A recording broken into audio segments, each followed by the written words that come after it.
एक बेटा अमरवतीन के लाल मरते मनला मोहा देसगा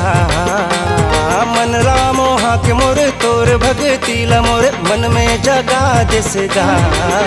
मोला मन में रामा के मोर भक्ति के धुनी तुरते अपन बना लेसगा मोला मन में रामा के मोर भक्ति के धुनी तुरते अपन बना लेसगा लेके जन्म ते जग में जी बाबा मोर सबो त्यागेगा लेवत जन्म जी हाँ जे करेगा पाछू जन सबो भागेगा भले रुख राई जीव जंतु के संग में ते जिंदगी बिता देगा भले रुख राई जीव जंतु के संग में ते जिंदगी बिता देगा।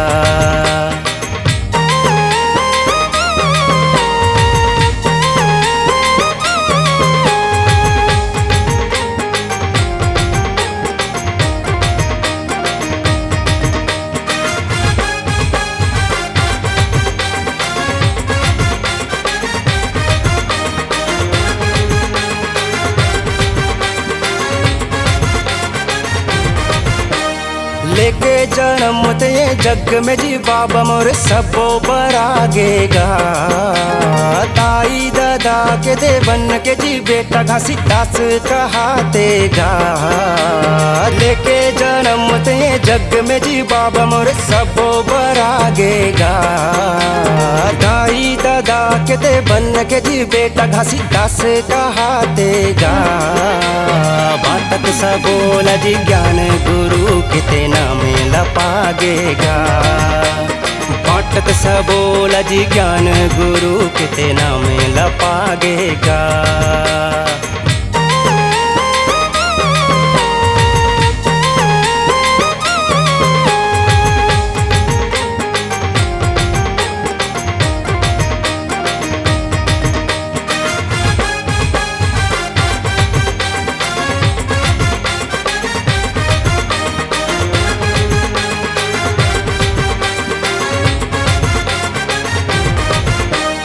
के बोले बात तोरे एक गुरु बाबा मोरे मनला सुहागेगा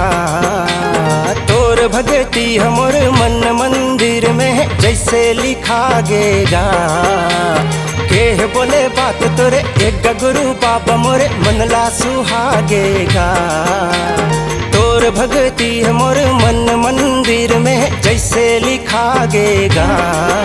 ऐसे लागे मोला बाबा जी जैसे है तोर मोर रिश्ता बंधागेगा ऐसे लागे मोला बाबा जी जैसे है तोर मोर रिश्ता बंधागेगा।